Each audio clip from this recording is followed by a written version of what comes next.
राजा की परीक्षा। सादा जीवन और उच्च विचार रखने वाले कबीरदास की ख्याति दूर दूर तक फैली हुई थी और बनारस के राजा वीर सिंह भी कबीरदास जी के भक्तों में से एक थे। जब कभी कबीरदास राजा से मिलने जाते तो राजा स्वयं कबीरदास जी के चरणों में बैठ जाते और उन्हें राजगद्दी पर बैठा देते।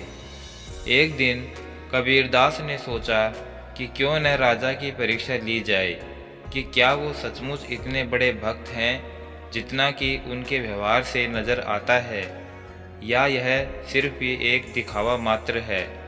अगले ही दिन वे बनारस के बाजारों में एक मोची और एक महिला भक्त, जो कि पहले एक वेश्या थी, उसके साथ राम नाम जपते निकल पड़े और साथ ही उन्होंने अपने हाथ में 2 बोतलें पकड़ लीं जिसमें रंगीन पानी भरा था, पर देखने में शराब की बोतलें लग रही थी, जिससे कबीरदास के ऐसा करने से उनके दुश्मनों को उन पर उंगली उठाने का मौका मिल गया।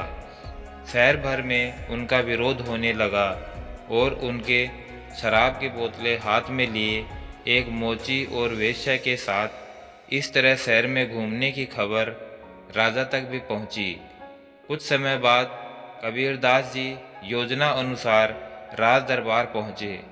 उनका इस तरह के व्यवहार से राजा पहले से ही मन बहुत दुखी थे और इस बार उन्हें देखकर वे अपने गद्दी से नहीं उठे। कबीरदास तुरंत समझ गए कि राजा भी आम लोगों की तरह ही है। अब कबीरदास ने तुरंत ही दोनों बोतलें जमीन पर पटक दी। उन्हें ऐसा करते देख राजा ने सोचा कि एक शराब पीने वाला कभी भी इस तरह से शराब की बोतलें नहीं फेंक सकता, जरूर बोतलों में कुछ और है। राजा तुरंत उठा और कबीरदास जी के साथ आए मोची को किनारे कर उससे पूछा कि ये सब क्या है। मोची ने कहा, अरे महाराज, आपको नहीं पता कि जगन्नाथ मंदिर में आग लगी हुई है और संत कबीरदास जी इन बोतलों में भरे पानी से वो आग बुझा रहे हैं। राजा ने इस घटना की तारीख और समय नोट कर लिया और बाद में इस बात की सच्चाई का पता लगाने के लिए जगन्नाथ मंदिर में आग लगी थी या नहीं, राजा ने एक दूत जगन्नाथ मंदिर भेजा।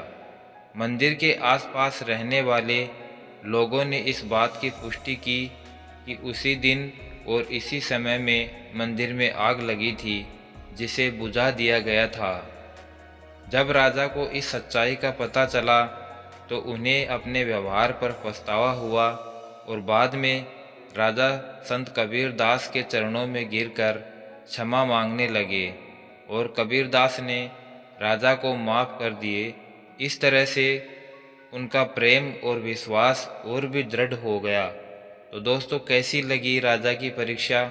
अगर ये कहानी पसंद आई हो तो एक प्यारा सा लाइक ज़रूर करें और साथ ही साथ चैनल को सब्सक्राइब कर बेल आइकन ज़रूर प्रेस कर ले, ताकि आने वाली नई वीडियो की नोटिफिकेशन आप तक सबसे पहले पहुंच जाए।